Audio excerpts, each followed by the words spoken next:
जय हिंद दोस्तों। मैं अभिषेक अवस्थी स्वागत करता हूं आप सभी का आपके अपने चैनल सिलेक्शन मेंटर पे। चलिए, सबसे पहले तो आप लोग वीडियो को शेयर कर दीजिएगा और वीडियो को लाइक कर दीजिएगा। सभी लोगों से भाई निवेदन है, वीडियो को शेयर भी कर दीजिएगा। चलिए, हम लोग बिना देर किए हुए एक मोटिवेशनल थॉट के साथ अपनी क्लास जो है उसको शुरू करते हैं कि डूब कर मेहनत करो अपने आज में, ताकि कल जब आप उभरो तो सबसे अलग निखरो। और ये बात बिल्कुल आप लोगों के ऊपर सही है कि मेहनत इतनी करनी है, एसएससी में डूब जाओ, इस समय सारी चीज़ें छोड़ दो, कुछ और करना ही नहीं, हम किसी को जानते ही नहीं। इस तरीके से अगर चीज़ें आपने की तो जाहिर सी बात है कि एक ना एक दिन आप लोग ज़रूर सफल होंगे।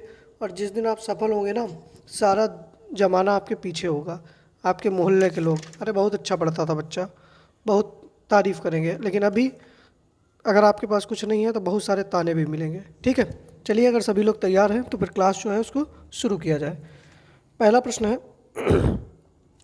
कि रक्षा, वित्त और अर्थशास्त्र पर 3 दिवसीय अंतर्राष्ट्रीय सम्मेलन का आयोजन कहाँ हुआ? नई दिल्ली, वाराणसी, मुंबई या गांधीनगर? बताइएगा कि रक्षा, वित्त और अर्थशास्त्र पर 3 दिवसीय अंतर्राष्ट्रीय सम्मेलन जो है इसका आयोजन कहाँ पर हुआ? जल्दी से बताइएगा। तो सही आंसर क्या होना चाहिए ना जी? और इसका उद्घाटन जो है वो किसके द्वारा किया गया? तो इसका उद्घाटन जो है वो रक्षा मंत्री राजनाथ सिंह ने किया। किसने किया बच्चा? रक्षा मंत्री राजनाथ सिंह ने किया, ये भी याद रखिएगा आप लोग। और इसका उद्घाटन कहाँ पर होता है बच्चा? तो नई दिल्ली के अंदर होता है। कहाँ पर? नई दिल्ली में होता है। तो पहले प्रश्न का ए आंसर बिल्कुल सही हो जाएगा। ठीक है, चलिए आगे बढ़ते हैं अगले प्रश्न पर। दूसरा प्रश्न है हमारा कि भारतीय वायुसेना में अग्रिम लड़ाकू इकाई की कमान संभालने वाली पहली महिला अधिकारी कौन है? ज्योति शर्मा, एम बीरा लक्ष्मी, शिवांगी जोशी या शालिजा धामी? बहुत अच्छा प्रश्न है। और चार के चारों ऑप्शन जो है ना इसमें, वो चारों ही ऑप्शन आप लोगों के लिए बहुत ज़्यादा इंपॉर्टेंट है, ये भी याद रखिएगा। तो बताइएगा कि भारतीय वायुसेना में अग्रिम लड़ाकू इकाई की कमान संभालने वाली पहली महिला अधिकारी कौन है? आप लोग शेयर वगैरह भी कर दीजिएगा। थोड़ा सा अपने बाबू सोना से दूर होके क्लास पे थोड़ा ध्यान ज़्यादा दीजिएगा। बाबू सोना ध्यान कम दीजिएगा, वरना बाबू सोना मई में ना बारातें आ रही हैं, शादियां होगी, तो तुम्हारे बाबू या सोना मई में किसी और से बारात हो जाएगी अगर तुम एमटीएस पे ध्यान नहीं दोगे। ये भी याद रखो, ठीक है? तो बेटा सही आंसर क्या हो जाएगा? शालिजा धामी हो जाएगा। सही आंसर डी ऑप्शन हो जाएगा। ज्योति शर्मा कौन है? तो भारतीय सेना की पहली महिला जज। इंपॉर्टेंट प्रश्न है, ठीक है? भारतीय सेना की पहली महिला जज। ये इस टाइप के प्रश्न आप लोगों को हर जगह देखने को नहीं मिलेंगे, ये भी याद रखिएगा। इसके साथ में एम बीरा लक्ष्मी जो है, दूसरा ऑप्शन है इसमें एम बीरा लक्ष्मी। तो ये भारत की पहली महिला एम्बुलेंस डॉक्टर हैं। भारत की पहली महिला एम्बुलेंस ड्राइवर, ठीक है? महिला एम्बुलेंस ड्राइवर हैं। इसके साथ में जो शिवांगी जोशी हैं, यह नौसेना की पहली महिला पायलट है। किसकी बच्चा? नौसेना की पहली महिला पायलट। ये भी याद रखिएगा आप लोग, ठीक है? तो सही आंसर क्या हो जाएगा? डी ऑप्शन आप लोगों का सही हो जाएगा, शालिजा धामी। ठीक है, चलिए आगे बढ़ते हैं। तीसरा प्रश्न है हम लोगों का कि प्रशांत महासागर को दक्षिण अटलांटिक महासागर से कौन सी जल संधि जोड़ती है? जिब्राल्टर जल संधि, मैगेलन जल संधि, हार्मुज जल संधि या डोवर जल संधि? बताइएगा कि प्रशांत महासागर को दक्षिण अटलांटिक महासागर के द्वारा कौन सी जल संधि जोड़ती है? तो सही आंसर बच्चा हो जाएगा मैगेलन जल संधि। कहाँ? मैगेलन जल संधि सही हो जाएगा। और इसकी स्थिति कहाँ पर है? तो चिली में। कहाँ पर है ये? चिली में, ठीक है? अगर आपसे पूछ लिया जाए कि जिब्राल्टर जल संधि क्या करती है, तो भूमध्य सागर को, किसको बच्चा? भूमध्य सागर को अटलांटिक महासागर से जोड़ती है, ठीक है? भूमध्य सागर को अटलांटिक महासागर से जोड़ती है। हार्मुज जल संधि जो है फारस की खाड़ी को, किसको बच्चा? फारस की खाड़ी को ओमान की खाड़ी से जोड़ती है। ठीक है, फारस की खाड़ी को ओमान की खाड़ी से। और जो बच्चा डोबर जल संधि है, यह इंग्लिश चैनल को, ठीक है, किसको बच्चा, इंग्लिश चैनल को उत्तरी सागर से जोड़ती है।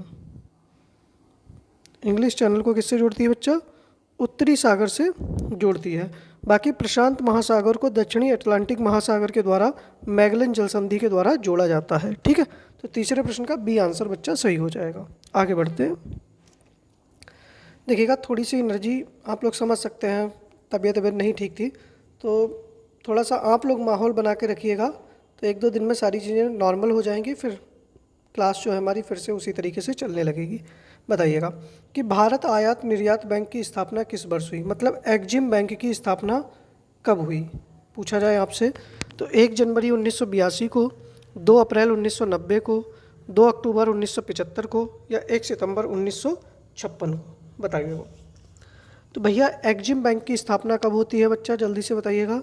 तो एग्जिम बैंक की स्थापना होती है 1 जनवरी 1982 को। कब होती है, 1 जनवरी 1982 को होती है। और इसका हेडक्वार्टर कहाँ पर है, तो मुंबई में है। मतलब जो भी आयात निर्यात से संबंधित कार्य जो है वो कौन देखेगा, तो यही एग्जिम बैंक देखती है। 2 अप्रैल 1990 को किसकी स्थापना होती है, तो सिडबी की। सिडबी बैंक जो है ना, लघु औद्योगिक विकास बैंक जिसको कहते हैं, इसका हेडक्वार्टर बच्चा कहाँ पर है, कई बार एग्जाम में पूछा गया है, आप लोग बताइएगा। 2 अक्टूबर 1975 को किसकी होती है, तो आरआरबी मतलब क्षेत्रीय ग्रामीण बैंक की स्थापना होती है। और पहली क्षेत्रीय ग्रामीण बैंक कहाँ बनाई जाती है, तो उत्तर प्रदेश के मुरादाबाद में। ठीक है, सिडबी का मुख्यालय बताइएगा। 1 सितंबर 1956 को एलआईसी की स्थापना होती है। किसकी बेटा, एलआईसी की स्थापना होती है। और एलआईसी का भी हेडक्वार्टर कहाँ पर है बेटा, तो मुंबई के अंदर है। कहाँ पर है, मुंबई में है। ठीक है, हाँ, सिडबी का हेडक्वार्टर जो है वो कहाँ पर है, तो लखनऊ के अंदर है। ठीक है, याद रखिएगा आप लोग। तो चौथे प्रश्न का सही आंसर ए ऑप्शन हो जाएगा आप लोगों का। आगे बढ़ते हैं। 5वां प्रश्न है हमारा कि कामेंग हाथी रिजर्व कहाँ स्थित है, असम, आंध्र प्रदेश, अरुणाचल प्रदेश या छत्तीसगढ़, बताइएगा।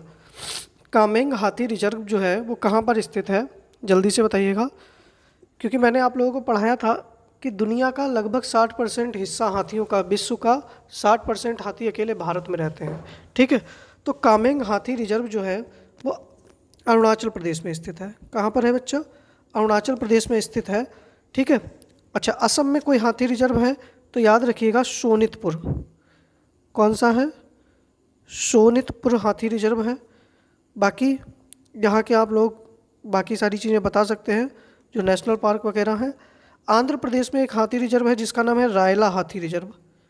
कौन सा है बच्चा, रायला हाथी रिजर्व है। और छत्तीसगढ़ में जो है वो लमेरू हाथी रिजर्व है। कौन सा है बच्चा, लमेरू हाथी रिजर्व है। ठीक है, अब आप लोग बताइएगा कि तराई हाथी रिजर्व कहाँ पर है, बताइए बच्चा, तराई हाथी रिजर्व कहाँ पर है। मयूर झरना हाथी रिजर्व कहाँ पर है, मयूर झरना हाथी रिजर्व। ठीक है, ये भी बताइएगा। तो ये 2 प्रश्न बताइएगा आप लोग जल्दी से। देखिएगा, तराई हाथी रिजर्व जो है वो कहाँ पर है, उत्तर प्रदेश में। ठीक है, और मयूर झरना हाथी रिजर्व जो है ये कहाँ पर है, तो यह पश्चिम बंगाल में है। कहाँ पर है बेटा, पश्चिम बंगाल के अंदर स्थित है। ठीक है, बाकी 5वें प्रश्न का हमारा सही आंसर क्या हो जाएगा, सी ऑप्शन सही हो जाएगा, अरुणाचल प्रदेश। आगे बढ़ते हैं। 6वां प्रश्न है कि पुछताछ घास के मैदान कहाँ पाए जाते हैं, ब्राज़ील, हंगरी, वेनेजुएला या दक्षिण अफ्रीका। मैं एक ही साथ आप लोगों को सारे जगह के घास के मैदान लिखा दूंगा। अगर घास के मैदान से प्रश्न बनेगा तो इसके बाहर नहीं बनेगा।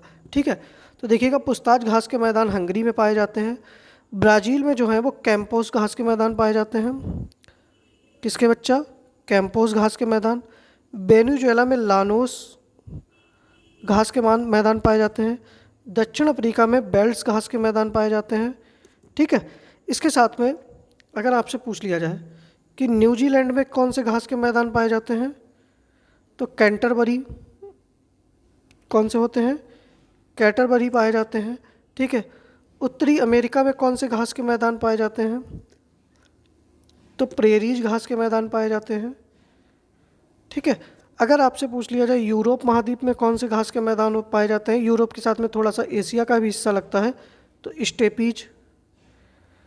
ठीक है, ऑस्ट्रेलिया में कौन से पाए जाते हैं? तो डाउन्स। ठीक है, कौन से हो जाएंगे? डाउन्स घास के मैदान हो जाएंगे। और अगर आपसे खाली अफ्रीका पूछ लिया जाए तो अफ्रीका में जो है वो सवाना घास के मैदान पाए जाएंगे। ठीक है, ये भी याद रखिएगा। हालांकि ऑस्ट्रेलिया और अफ्रीका दोनों में भी सवाना घास के मैदान पाए जाते हैं। ठीक है, बाकी इस प्रश्न का सही आंसर बी ऑप्शन आप लोगों का सही हो जाएगा। ठीक है, चलिए आगे बढ़े। 7वां प्रश्न है कि निम्न में से किस में एसिटिक अम्ल पाया जाता है? चींटी के डंक में, अंगूर में, सिरका में या घास में? बताइएगा कि किस में जो है वो एसिटिक अम्ल पाया जाता है। तो देखिएगा, चींटी के डंक में बच्चा क्या पाया जाता है? फार्मिक अम्ल पाया जाता है या मैथोनोइक अम्ल पाया जाता है? ठीक है, यह कौन सा हो जाएगा? मैथोनोइक अम्ल। अगर आपसे बच्चा पूछ लिया जाए अंगूर में कौन सा होता है, तो सबको पता होगा अंगूर में जो होता है वो टार्ट्रिक अम्ल होता है। कौन सा होता है? टार्ट्रिक अम्ल होता है। और अंगूर के साथ में यह किस में पाया जाता है? तो इमली में भी पाया जाता है और कच्चे आम में भी पाया जाता है। एसिटिक अम्ल जो होता है वो सिरके में पाया जाता है। और घास में कौन सा अम्ल पाया जाता है? तो बेंजोइक अम्ल पाया जाता है। कौन सा? बेंजोइक अम्ल। बेंजोइक अम्ल बेटा मूत्र में भी पाया जाता है और साथ में जो हरी पत्तियां होती हैं, ठीक है, जो पत्तियां होती हैं इनमें भी कौन सा अम्ल पाया जाएगा? तो बेंजोइक अम्ल ही पाया जाएगा। ठीक है, अगर आपसे पूछ ले टमाटर में कौन सा अम्ल पाया जाता है, पालक में कौन सा अम्ल पाया जाता है, तो सही आंसर क्या हो जाएगा? ऑक्जेलिक अम्ल। दूध में या दही में कौन सा पाया जाएगा? तो लैक्टिक अम्ल। ठीक है, ये भी याद रखिएगा आप लोग। चलिए, सही आंसर सी ऑप्शन हो जाएगा। आगे बढ़ते हैं। 8वां प्रश्न है हमारा कि एरो इंडिया प्रदर्शनी 2023 का आयोजन कहाँ किया गया? बेंगलुरु, तिरुवनंतपुरम, गांधीनगर या मुंबई? तो देखिएगा, एरो इंडिया प्रदर्शनी जो है इसका आयोजन 13 से 17 फरवरी के मध्य किया गया और यह एशिया की सबसे बड़ी हवाई प्रदर्शनी है। कैसी है? एशिया की सबसे बड़ी हवाई प्रदर्शनी। ठीक है, एशिया की सबसे बड़ी हवाई प्रदर्शनी है और इसका आयोजन बेटा कहाँ पर होता है? बेंगलुरु में होता है। कहाँ पर? बेंगलुरु में होता है। और इसकी थीम क्या थी? The runway to a billion opportunity. ठीक है, तो सही आंसर क्या हो जाएगा? ए ऑप्शन सही हो जाएगा। 9वां प्रश्न है हमारा बच्चा कि भारत के संविधान में राज्यसभा के सदस्यों के नामांकन की प्रक्रिया किस देश के संविधान से ली गई है? अमेरिका, ऑस्ट्रेलिया, आयरलैंड या फिर रूस से? बताइएगा कि भारतीय संविधान में राज्यसभा के सदस्यों के नामांकन की प्रक्रिया हमने कहाँ से ली है। देखिएगा, कितने सदस्यों का नामांकित होते हैं? 12, मतलब मनोनीत होते हैं। और यह हमने ली है आयरलैंड से। कहाँ से ली है बेटा? आयरलैंड से लिए है। आयरलैंड से ही हमने क्या लिया है? डीपीएसपी, राज्य के नीति निदेशक तत्व लिए हैं। अमेरिका से हमने क्या लिए हैं? तो देखिएगा, मूल अधिकार लिए हैं हमने। ठीक है, ऑस्ट्रेलिया से तो हमने प्रस्तावना की भाषा ली है। ठीक है, और क्या लिया है? यहाँ से हमने वित्तीय आपात लिए हैं अमेरिका से। यहाँ पर हमने समवर्ती सूची ली है। और क्या लिया है? आप लोग बताते रहिएगा। रूस से हमने फंडामेंटल ड्यूटीज लिए हैं। ठीक है, ये भी याद रखिएगा, मूल कर्तव्य हमने लिए हैं। ठीक है, तो बाकी सारी चीज़ें मैंने कई बार पढ़ाई हैं तो आप लोगों को याद भी होनी चाहिए। सही आंसर सी ऑप्शन हो जाएगा। ठीक है, बाकी जो भी लिया है कमेंट बॉक्स में लिख दीजिएगा। 10वां प्रश्न है हमारा कि भारतीय संविधान का अनुच्छेद कौन सा है जो धार्मिक मामलों के प्रबंधन की स्वतंत्रता से संबंधित है? अनुच्छेद 21 है बच्चा, 26 है, 51 है या 56 है? बताइएगा कि ऐसा कौन सा भारतीय संविधान का अनुच्छेद है जो धार्मिक मामलों के प्रबंधन की स्वतंत्रता से संबंधित है। तो देखिएगा अनुच्छेद 21 में बेटा क्या है, तो सबको पता है कि जीवन की स्वतंत्रता है। क्या है बच्चा? जीवन की स्वतंत्रता है। और अनुच्छेद 25-26 में क्या है, धर्म, 25 में है कि धर्म की स्वतंत्रता है लेकिन प्रचार करने की, और 26 में क्या है कि धार्मिक मामलों के प्रबंधन की स्वतंत्रता है। तो सही आंसर क्या हो जाएगा? बी ऑप्शन सही हो जाएगा। अनुच्छेद 51 में क्या है, तो अंतर्राष्ट्रीय शांति है, डीपीएसपी है ये, ठीक है। और अनुच्छेद 56 में बच्चा क्या है, तो राष्ट्रपति का कार्यकाल है। क्या है? राष्ट्रपति का कार्यकाल है, ये भी आप लोग याद रखिएगा, ठीक है। तो सही आंसर क्या हो जाएगा? बी ऑप्शन आप लोगों का बिल्कुल सही हो जाएगा। आगे बढ़ते हैं। 11वां प्रश्न है कि निम्न में से कौन सा तानसेन का जन्म स्थान है? आगरा, भोपाल, ग्वालियर या वाराणसी? बताइएगा। अच्छा, जिसको पता हो कि तानसेन का वास्तविक नाम क्या है ये भी बताइएगा आप लोग। इनके गुरु का नाम भी बताइएगा। और यह कहाँ रहते थे, मतलब ये किसके दरबार में रहते थे? तो यह अकबर के दरबार में रहते थे, आप लोगों को पता ही होगा। अकबर के दरबार के 9 रत्नों में से ये एक थे, ठीक है। और ये किसके, तो इनको किसका जनक कहा जाता है? तो ये भी आप लोग बताइएगा। ये ध्रुपद गायन, मतलब गायकी में किसको, ध्रुपद गायन ये करते थे, ध्रुपद शैली का, ठीक है। इनका वास्तविक नाम क्या था बेटा? तो रामतनु पांडे था। क्या था बच्चा? रामतनु पांडे। इनके गुरु का नाम तो क्या था? गुरु हरिदास था। कौन था? गुरु हरिदास था। और इनका जन्म कहाँ हुआ था? तो ग्वालियर में हुआ था बेटा। कहाँ हुआ था? ग्वालियर में हुआ था। और यह अकबर के 9 रत्नों में से एक थे। इनकी एक रचना है जिसका नाम है मियाँ का मल्हार, और एक रचना है संगीत सार, ठीक है। ये फेमस है आप इनकी, ये भी आप लोग याद रखिएगा। तो सही आंसर क्या हो जाएगा 11वें प्रश्न का? सी आंसर सही हो जाएगा कि तानसेन का जन्म जो है वो ग्वालियर में हुआ था, मध्य प्रदेश में, ठीक है। चलिए 12वां प्रश्न है हमारा कि महासागर ऊर्जा संरक्षण के संदर्भ में OTEC में, ठीक है, टी का अर्थ क्या है? टी मतलब तापीय, थर्मल, ज्वारीय, तकनीकी या ऊष्मप्रवैगिकी? तो देखिएगा OTEC का मतलब क्या हो जाएगा, जल्दी से आप लोग ये भी बता दीजिएगा। Ocean, thermal, energy, convention. तो आप लोग खुद ही देख सकते हो क्या हो जाएगा, टी से थर्मल हो जाएगा तापीय। तो सही आंसर क्या हो गया? ए ऑप्शन आप लोगों का बिल्कुल सही हो जाएगा, ठीक है। चलिए आगे बढ़ते हैं। 13वां प्रश्न है कि कौन सा शहर देश का पहला वाटर स्मार्ट सिटी होगा? इंदौर, वाराणसी, पटना या हरिद्वार?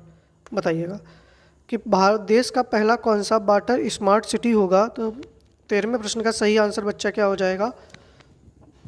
तो 13वें प्रश्न का सही आंसर हो जाएगा वाराणसी। क्या हो जाएगा? वाराणसी हो जाएगा। देश का पहला रोपवे कहाँ हो रहा है? वाराणसी में, ठीक है। भारतीय सब्जी अनुसंधान केंद्र कहाँ पर है? वाराणसी में।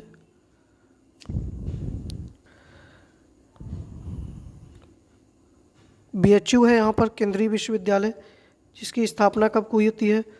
1916 में, ठीक है। इंदौर जो होगा यहाँ पर, यह भारत का पहला वाटर प्लस सिटी होगा, ठीक है। कैसा होगा? वाटर प्लस सिटी होगा, ये भी याद रखिएगा। ये वाटर स्मार्ट सिटी है और ये वाटर प्लस सिटी है, ठीक है। तो दोनों में अंतर है। सही आंसर आपका क्या हो जाएगा? तो बी ऑप्शन सही हो जाएगा, ठीक है। चलिए 14वां प्रश्न है हमारा कि नेवी का संयुक्त विशेष बल अभ्यास जिसका क्या नाम है? संगम, इसके 7वें संस्करण का आयोजन कहाँ किया गया? न्यूयॉर्क, चेन्नई, बेंगलुरु या गोवा? पहली बात तो ये संगम युद्धाभ्यास जो है नेवी के द्वारा या किन 2 देशों के मध्य होता है? तो अमेरिका की नौसेना एवं भारत की नौसेना के मध्य होता है, ठीक है। ये भी याद रखिएगा आप लोग। और यह इसका 7वां संस्करण था। और 7वें संस्करण का आयोजन बच्चा कहाँ पर होता है? गोवा के अंदर होता है। कहाँ होता है? गोवा में होता है। इसमें अमेरिका की नौसेना सील और भारत की नौसेना जिसका नाम मार्को है, ये दोनों जो होते हैं वो संयुक्त रूप से इसमें भाग लेते हैं, ठीक है। कहाँ पर होता है बच्चा? गोवा में हुआ है, याद रखिएगा। भारत और अमेरिका के मध्य का है, नौसैनिक अभ्यास है, ठीक है। चलिए 15वां प्रश्न है हमारा कि विश्व मृदा दिवस कब मनाया जाता है? 4 दिसंबर, 5 दिसंबर, 10 दिसंबर या 11 दिसंबर, बताइएगा। तो देखिएगा कि विश्व मृदा दिवस जो है वो कब मनाया जाएगा बेटा। देखिएगा इसकी थीम क्या है, इस वर्ष 2022 की थीम क्या रही है कि मृदा जहाँ भोजन शुरू होता है। क्या रही है? मृदा जहाँ भोजन शुरू होता है, ठीक है, ये इसकी थीम रही है। और यह कब मनाया जाता है? 5 दिसंबर को। 4 दिसंबर को हम लोग क्या मनाते हैं? भारतीय नौसेना दिवस मनाते हैं बच्चा। क्या मनाते हैं बेटा? भारतीय नौसेना दिवस मनाते हैं। 10 दिसंबर को हम लोग क्या मनाते हैं? मानवाधिकार दिवस मनाते हैं। और 11 दिसंबर को कौन सा दिवस मनाया जाता है? तो यूनिसेफ दिवस मनाया जाता है बेटा। कौन सा? यूनिसेफ दिवस मनाया जाता है, ठीक है, याद रखिएगा आप लोग। अब देखिएगा, अगर अभी तक आप लोग लाइक नहीं किए हैं वीडियो को तो सबसे पहले तो आप लोग लाइक करिएगा, ठीक है। इसके बाद में जो है हमारे जो प्रश्न रह गए हैं उनको हम लोग देखते हैं, जिनको हम लोग कहते हैं जलेबी वाले प्रश्न। आंसर आप लोगों को सबके करने हैं। जैसे कि पहला ही प्रश्न है कि LIC का नया चेयरमैन किसे नियुक्त किया गया है? प्रोजेक्ट एलिफेंट के 30 वर्ष पूरे होने पर इसका आयोजन किस राष्ट्रीय पार्क में होगा? और पारंपरिक नृत्य जो है गोटी पुआ, इसका संबंध किस राज्य से है? तो मैंने आप लोगों को अभी बताया कि LIC की स्थापना 1 सितंबर 1956 को होती है। कब होती है? 1 सितंबर 1956 को। हेडक्वार्टर मैंने अभी आपको बताया कहाँ पर है? मुंबई में है। और इसके वर्तमान चेयरमैन जो हैं वो कौन बनाए गए हैं? सिद्धांत मोहंती। कौन बनाए गए बच्चा? सिद्धांत मोहंती बनाए गए हैं। प्रोजेक्ट एलिफेंट के 30 वर्ष पूरे होने पर इसका आयोजन किस पार्क में होगा? तो देखिएगा, मैंने आप लोगों को बताया था भारत में कुल कितने हाथी रिजर्व हैं? तो कुल 30 हाथी रिजर्व हैं। कितने हैं बच्चा? 30 हाथी रिजर्व हैं। और इसका उद्घाटन जो है, मतलब इसमें कौन हिस्सा लेगा? तो द्रौपदी मुर्मू जी हिस्सा लेंगी। पूरी दुनिया का 60% हाथी कहाँ पर है? भारत में है। अगर आपसे पूछ लिया जाए कि प्रोजेक्ट एलिफेंट कब शुरू हुआ, तो कब शुरू होता है? 1992 में। और इसका आयोजन किस पार्क में होगा? तो काजीरंगा पार्क में। कहाँ पर होगा? Kaziranga national park. कहाँ पर बेटा? असम में इसका आयोजन किया जाएगा, ठीक है, ये भी याद रखिएगा। अगला प्रश्न है हमारा कि पारंपरिक नृत्य जो है जिसका नाम क्या है? गोटी पुआ, इसका संबंध किससे है? कई बार ये SSC के एग्जाम में पूछा गया है, मैंने आपको पढ़ाया भी है कि इसका संबंध जो है बेटा उड़ीसा राज्य से है। किससे है? उड़ीसा राज्य से है, ये भी याद रखिएगा आप लोग, ठीक है। आगे बढ़ते हैं। उड़ीसा से और भी संबंध है, जैसे कि दलखाई है, घुमरा है, पाला है, तो ये सारे नृत्य कहाँ के हैं? उड़ीसा के ही हैं, ठीक है। चलिए अगला प्रश्न है कि भारतीय मौसम वेधशाला कहाँ स्थित है? दिवेंदु बरुआ का संबंध किस खेल से है? और गौरी अम्मा पुरस्कार 2022-23 किसको प्रदान किया गया है? बताइएगा। तो मैंने आप लोगों को बताया था कि भारतीय मौसम वेधशाला जो है वो कहाँ पर स्थित है। सही आंसर क्या था बेटा? पुणे में स्थित है। कहाँ पर? पुणे में बताई थी ना मैंने। अच्छा, दिवेंद्र बरुआ जो है, मैंने आपको बताया था कि विश्वनाथ आनंद के बाद ग्रैंड मास्टर बनने वाले दूसरे भारतीय थे। और यह किस खेल से संबंधित थे बेटा? तो शतरंज से। किससे? शतरंज से संबंधित थे। और मैंने आपको बताया था कि गौरी अम्मा पुरस्कार किसको दिया गया? तो डॉक्टर एलिडा गवेरा को। किसको बच्चा? डॉक्टर एलिडा गवेरा को जो है वो गौरी अम्मा पुरस्कार प्रदान किया गया है, ठीक है। चलिए आगे बढ़ें। अगला प्रश्न था कि केंद्रीय जूट प्रौद्योगिकी संस्थान कहाँ स्थित है? देश का पहला वैश्विक पर्यटन शिखर सम्मेलन का आयोजन कहाँ हुआ? और जुरीथन नृत्य किस राज्य से संबंधित है? तो देखिएगा, भारतीय पुरातात्विक सर्वेक्षण विभाग जहाँ पर स्थित है वहीं पर केंद्रीय जूट प्रौद्योगिकी संस्थान स्थित है। तो सही आंसर बच्चा क्या हो जाएगा? कलकत्ता। क्या हो जाएगा? कोलकाता, ठीक है। जहाँ पर क्या था? पहले RBI का हेडक्वार्टर था। देश का पहला वैश्विक पर्यटन शिखर सम्मेलन जो है वो बच्चा वो कहाँ पर हुआ है? तो मैंने आप लोगों को क्या बताया था? नई दिल्ली में। कहाँ पर हुआ है बच्चा? नई दिल्ली में हुआ है। और जुरीथन नृत्य जो है वो कहाँ से संबंधित है? तो गुजरात से। कहाँ से है बच्चा? गुजरात से। गुजरात से और कौन सा है? तो भवई है, गरबा है, डांडिया है, पढ़ाए थे ना ये सारे कहाँ से थे? गुजरात से ही संबंधित थे। ठीक है, चलिए अगला प्रश्न है कि मुख्यमंत्री वृक्ष संपदा योजना किस राज्य ने शुरू की? तो बताइएगा, मुख्यमंत्री वृक्ष संपदा योजना किस राज्य के द्वारा शुरू की गई है? तो छत्तीसगढ़ के द्वारा। किसके द्वारा बच्चा? छत्तीसगढ़ के द्वारा इस योजना को शुरू किया गया है। ठीक है, याद रखिएगा आप लोग। चलिए अब देखिएगा, मैंने कल कुछ प्रश्न आप लोगों से होमवर्क के पूछे थे, आप लोगों में से किसी ने भी आंसर नहीं किए हैं। तो आज मेरा आपसे निवेदन है कि भैया आप सभी लोगों से जो प्रश्न पूछे जाएं उनके आंसर आप लोग कर दीजिएगा।